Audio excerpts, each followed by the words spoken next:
Welcome to YouTube channel wise R S class में एक बार फिर से आप सभी लोगों का बहुत बहुत स्वागत है। जैसा कि दोस्तों इसके पहले के वीडियो में मैंने आप लोगों को विज्ञान शब्द की उत्पत्ति और उसकी परिभाषा, रसायन विज्ञान किसे कहते हैं, द्रव्य या पदार्थ किसे कहते हैं, परिवर्तन किसे कहते हैं, परिवर्तन कितने प्रकार के होते हैं, इन सभी महत्वपूर्ण परिभाषाओं को इसके पहले के वीडियो में मैंने आप लोगों को अच्छी तरीके से पढ़ा दिया था। तो दोस्तों आज की इस वीडियो में हम पढ़ेंगे रासायनिक अभिक्रिया में जो आपका पार्ट नंबर 1 आपका है, उसका नाम क्या है दोस्तों, रासायनिक अभिक्रियाएं हैं। कक्षा 10 रसायन विज्ञान है दोस्तों, यानी दोस्तों कक्षा 10 में जो आपका रसायन विज्ञान जो आपका पहला पाठ है उसका नाम है रासायनिक अभिक्रियाएं। अब दोस्तों इस पूरे लेसन में, इस पूरे चैप्टर में जो पहली हेडिंग है, जो पहली परिभाषा आपके सामने है वो क्या है, आपका है परिवर्तन। यानी दोस्तों चेंज किसे कहते हैं, परिवर्तन किसे कहते हैं। तो दोस्तों इसमें हम समझेंगे और लिखेंगे और अच्छे तरीके से हम आप लोगों को समझाएंगे भी। दोस्तों इसमें लिखा गया है पदार्थ या द्रव्य। तो दोस्तों आपको क्या समझना है, द्रव्य या पदार्थ दोनों एक ही चीजें हैं, यानी ऐसी वस्तुएं जो स्थान घेरती हैं, जिसका द्रव्यमान होता है, जिसका अनुभव प्रत्यक्ष या अप्रत्यक्ष रूप से कर सकते हैं, द्रव्य या पदार्थ कहलाता है। तो दोस्तों पदार्थ या द्रव्य में किसी भी प्रकार का बदलाव होना ही परिवर्तन कहलाता है। यानी दोस्तों द्रव्य में किसी भी प्रकार का चेंज होना, परिवर्तन होना, बदलाव कहलाता है। अब दोस्तों परिवर्तन निम्नलिखित 2 प्रकार के होते हैं। यानी दोस्तों रसायन विज्ञान में जो परिवर्तन है यह मुख्यतः 2 प्रकार का होता है। दोस्तों पहला परिवर्तन आपके सामने है भौतिक परिवर्तन, दूसरा आपके सामने है रासायनिक परिवर्तन। अब दोस्तों इसमें पहला हेडिंग आपके सामने क्या है, भौतिक परिवर्तन, जो कि एग्जाम के दृष्टि से बहुत ही महत्वपूर्ण परिभाषा है। ये एग्जाम में 2 नंबर के लिए आपसे पूछता है, भौतिक परिवर्तन और रासायनिक परिवर्तन किसे कहते हैं। तो दोस्तों इसमें हम लिखेंगे भौतिक परिवर्तन में ऐसा परिवर्तन जिसमें उस पदार्थ का रासायनिक संगठन, आणविक संरचना नहीं बदलता है, भौतिक परिवर्तन कहलाता है। भौतिक परिवर्तन में किसी पदार्थ की उपस्थिति से वह कुछ समय के लिए अपना लक्षण खो देता है, लेकिन उस पदार्थ के हटते ही वह अपनी मूल अवस्था में आ जाता है। दोस्तों इसे क्या कहते हैं, भौतिक परिवर्तन कहते हैं। तो सिंपल आपको क्या समझना है, जैसे आपके घर में लाइट है, जब स्विच को ऑन करते हैं तो बल्ब जल जाता है, जब स्विच को ऑफ करते हैं तो बल्ब बंद हो जाता है जलना। यानी दोस्तों बल्ब का जलना भी एक आपका भौतिक परिवर्तन है। अब दोस्तों आपको समझा सकते, जैसे आपके पास कोई गुब्बारा है, जो गुब्बारे को हम फुला देते हैं तो वो फूल जाता है, लेकिन जब फूले हुए गुब्बारे पर हम ऐसे हाथ को लगाते हैं तो उसका आकार चेंज हो जाता है। लेकिन जब हाथ को हटा देते हैं, जिस रूप में पहले था उस रूप में आ जाता है। यानी दोस्तों गुब्बारे का फूलना भी क्या है, एक आपका भौतिक परिवर्तन है। या दोस्तों हम आपको समझा सकते हैं, जैसे आपके पास कोई स्प्रिंग है, जब स्प्रिंग को खींचते हैं तो स्प्रिंग दोस्तों क्या होता है, फैल जाता है। लेकिन जब स्प्रिंग को हम छोड़ देते हैं तो स्प्रिंग पहले जिस अवस्था में थी उस अवस्था में आ जाता है। यानी दोस्तों स्प्रिंग का बढ़ना ही एक आपका भौतिक परिवर्तन है। यानी दोस्तों ऐसा परिवर्तन जिसमें उस पदार्थ का रासायनिक संगठन, आणविक संरचना नहीं बदलता, भौतिक परिवर्तन कहलाता है। भौतिक परिवर्तन में किसी पदार्थ की उपस्थिति से वह कुछ समय के लिए अपना लक्षण खो देता है। यानी दोस्तों अगर कोई रबड़ आपके पास है, जब जैसे मान लो ये क्या है, आपके सामने कोई रबड़ है, जब इसको हम इस रबड़ को खींचेंगे तो ये फैल जाता है, लेकिन जब इसको हम छोड़ देंगे तो जितनी लंबाई पहले है उतना ही रहेगा। यानी दोस्तों रबड़ का बढ़ना भी क्या है, एक आपका भौतिक परिवर्तन है। तो दोस्तों उम्मीद करते हैं भौतिक परिवर्तन किसे कहते हैं। आइए दोस्तों हम समझ लेते हैं भौतिक परिवर्तन के उदाहरण कितने हैं। तो दोस्तों पहला हम आपको समझा सकते हैं, जल को गर्म करने पर वह वाष्प में बदल जाता है और वाष्प को ठंडा करने पर द्रव में, और द्रव को दोस्तों ठंडा करने पर ठोस में बदल जाता है। अतः यह एक भौतिक परिवर्तन है। अब दोस्तों आपको दूसरा समझा सकते हैं, यहां से आकार में परिवर्तन कैसे होगा। यानी दोस्तों आघात करने पर, दोस्तों आघात का मतलब होता है किसी पदार्थ पर चोट मारना, किसी पदार्थ पर चोट मारना। यानी आघात करने पर सल्फर या आयोडीन आदि के क्रिस्टल आकार परिवर्तित करके चूर्ण बनाते हैं, किंतु इसके रासायनिक गुण में कोई परिवर्तन नहीं होता, अतः यह एक भौतिक परिवर्तन है। दोस्तों दूसरा हम आपको समझा सकते हैं, रंग में परिवर्तन, यानी रंग में किस प्रकार परिवर्तन होता है। प्लेटिनम का तार या लोहे को गर्म करने पर वह लाल हो जाता है। यानी दोस्तों अगर आपके पास कोई प्लेटिनम का तार हो या लोहे को जब हम गर्म करते हैं तो लोहा क्या होता है दोस्तों, रक्त तप्त हो जाता है, अर्थात लाल हो जाता है। किंतु लोहे को ठंडा करने पर वह अपने मूल अवस्था में आ जाता है। अर्थात दोस्तों रंग में परिवर्तन एक आपका भौतिक परिवर्तन के अंतर्गत आता है। दोस्तों अगर बता सकते हैं आपको, ताप में परिवर्तन, वैद्युत धारा प्रवाहित कराने पर बल्ब का तंतु लाल होकर प्रकाशमय हो जाता है। यानी दोस्तों अगर विद्युत धारा हम करंट को प्रवाहित करते हैं तो प्रवाहित करने के साथ साथ ही जब हम स्विच को ऑन करते हैं तो बल्ब प्रकाशमय हो जाता है, बल्ब जल जाता है।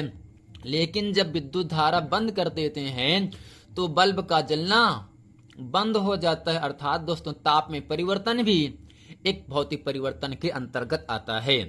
अब दोस्तों अगला आपको समझा सकते हैं पदार्थ का चुंबकन।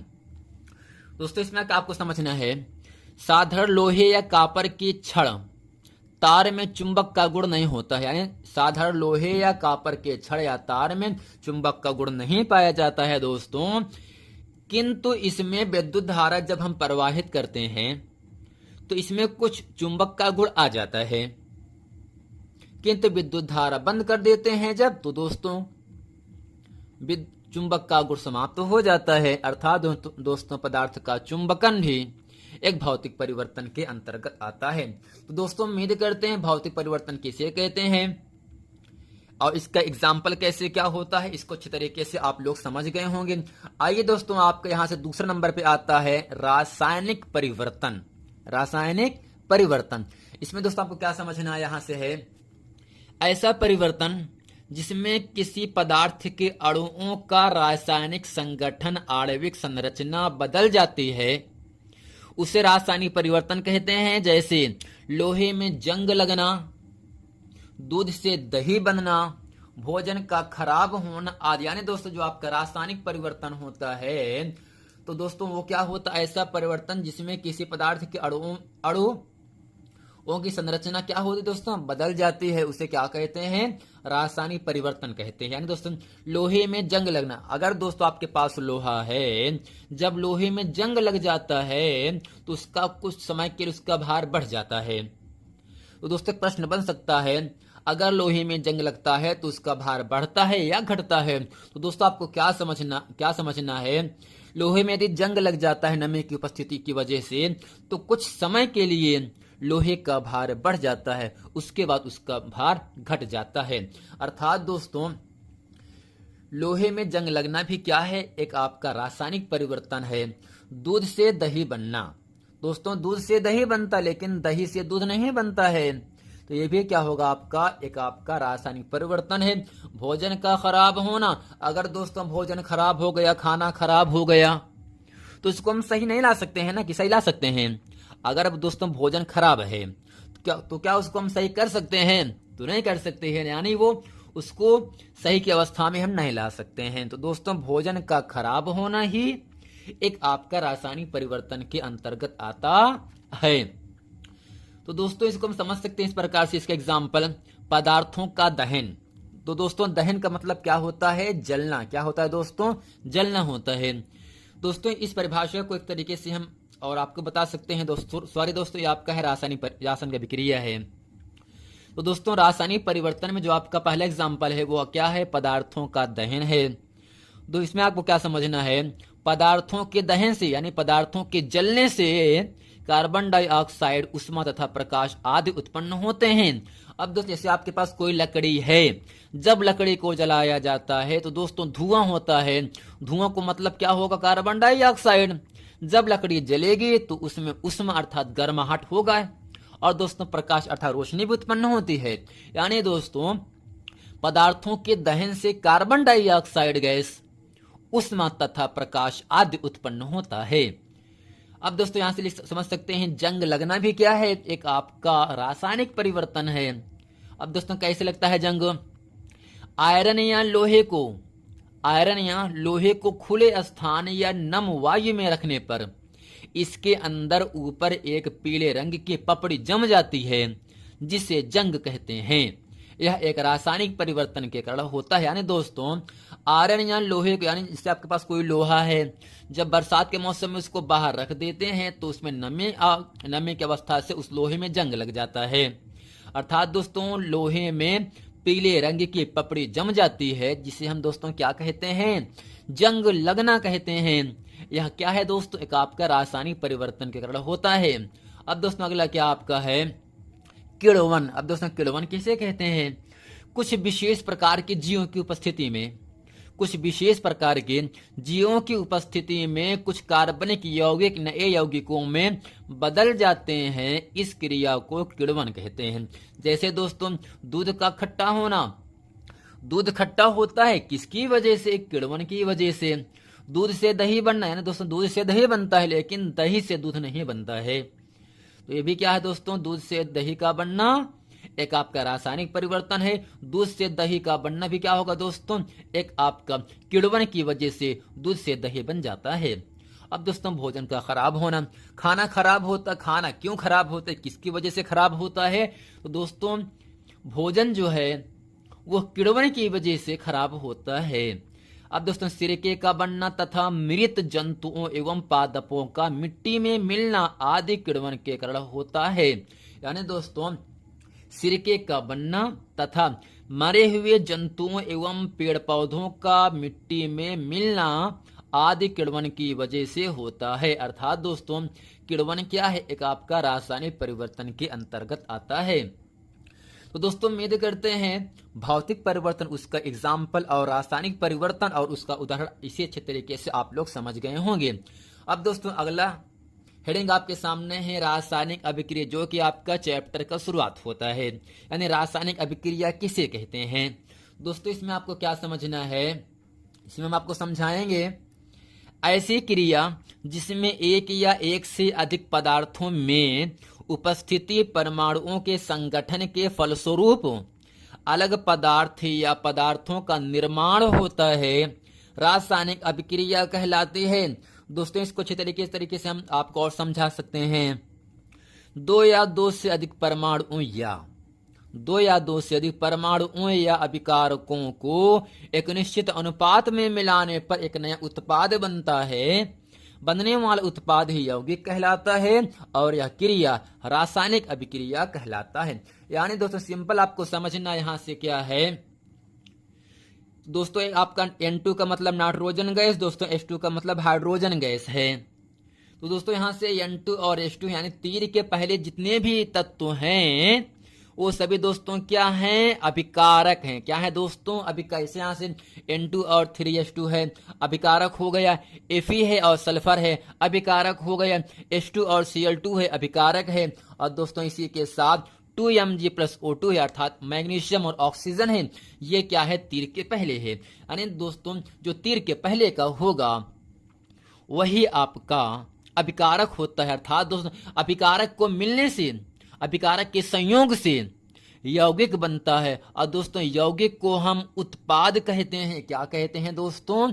उत्पाद कहते हैं। अर्थात दोस्तों ये सब क्या है? एक आपकी नाइट्रोजन को हम जोड़ दिया हाइड्रोजन में, दोस्तों क्या बन गए? NH3 बन गए, जिसे हम क्या कहते हैं? अमोनिया कहते हैं। अर्थात दोस्तों यहां से हम ये जो अभिक्रिया है इसे कहते हैं योगात्मक या संश्लेषण अभिक्रिया। अर्थात दोस्तों इसको हम इस तरह से आपको बता सकते हैं किसे कहते हैं? योगात्मक या संश्लेषण अभिक्रिया। ऐसी अभिक्रिया जिसमें दो या दो से अधिक, दोस्तों नाइट्रोजन पहला है, हाइड्रोजन दूसरा है, या दोस्तों इससे दो से ज्यादा भी हो सकता है अभिकारक। यानी दोस्तों ऐसी अभिक्रिया जिसमें दो या दो से अधिक पदार्थ या तत्व परस्पर संयोग करके, परस्पर मिल करके एक नया उत्पाद जो बनाते हैं दोस्तों, अर्थात दोस्तों नाइट्रोजन की क्रिया हाइड्रोजन से कराने पर NH3 बनता है। इस NH3 को हम क्या कहते हैं, यौगिक कहते हैं। और इस दोस्तों यौगिक का नाम क्या है, अमोनिया है। यानी दोस्तों ऐसी अभिक्रिया जिसमें दो या दो से अधिक पदार्थ परस्पर संयोग करके एक नया उत्पाद बनाते हैं, एक नया पदार्थ बनाते हैं। बनने वाला यह पदार्थ ही योगात्मक अभिक्रिया कहलाता है। तो दोस्तों यहां आपको समझा सकते हैं, यहां से Fe क्या है दोस्तों, Fe क्या है, आयरन है। यस क्या है, सल्फर है। अर्थात दोस्तों यहां से आयरन की क्रिया सल्फर से कराने पर FeS अर्थात आयरन सल्फाइड बनता है। यानी दोस्तों Fe की आयरन की क्रिया सल्फर से कराने पर आयरन सल्फाइड बनता है, जिसका दोस्तों सूत्र क्या होता है, FeS होता है। और दोस्तों अगला यहां से है हाइड्रोजन की क्रिया क्लोरीन से कराने पर। तो दोस्तों Cl2 क्या है, क्लोरीन है। H2 क्या है, हाइड्रोजन है। यानी हाइड्रोजन की क्रिया क्लोरीन से कराने पर यह हाइड्रोक्लोरिक अम्ल बनाता है दोस्तों, जिसका सूत्र क्या होता है, HCl है। और दोस्तों अगला क्या आपके सामने यहां से आ जाता है, मैग्नीशियम के तार को दोस्तों Mg क्या, मैग्नीशियम इसका एक आपका तार होगा, मैग्नीशियम का तार आप देखे होंगे घर पे लगा होगा वायरिंग करते समय। तो दोस्तों मैग्नीशियम के तार को खुली वायु में जलाने पर दोस्तों कब कोई तार जलता है, कब कोई वस्तु जलता है, जब वो ऑक्सीजन प्राप्त कर लेता है। दोस्तों अगर ऑक्सीजन नहीं है तभी कोई वस्तु नहीं जलेगी, अगर ऑक्सीजन है तभी कोई वस्तु जल पाती है। तो दोस्तों मैग्नीशियम के तार को खुली वायु में जलाने पर मैग्नीशियम ऑक्साइड प्राप्त होता है। अर्थात दोस्तों मैग्नीशियम की क्रिया ऑक्सीजन से कराने पर मैग्नीशियम ऑक्सीजन ऑक्साइड प्राप्त होता है। अर्थात दोस्तों MgO किसका सूत्र है, मैग्नीशियम ऑक्साइड का सूत्र है। तो दोस्तों उम्मीद करते हैं इस पूरे वीडियो में परिवर्तन किसे कहते हैं, भौतिक परिवर्तन, रासायनिक परिवर्तन और इसका उदाहरण इसे किसे कहते हैं, इसे अच्छे तरीके से आप लोग समझ गए होंगे। और दोस्तों रासायनिक अभिक्रिया किसे कहते हैं और योगात्मक या संश्लेषण अभिक्रिया किसे कहते हैं, इसे भी अच्छे तरीके से आप लोग समझ गए होंगे। चैनल पर नए हैं तो इस चैनल को आप लाइक, सब्सक्राइब और शेयर जरूर कर दें, ताकि इसी तरह के नेक्स्ट वीडियो आप लोगों तक आसानी से पहुंचता रहे। मिलते हैं फिर नेक्स्ट वीडियो में, तब तक के लिए थैंक यू।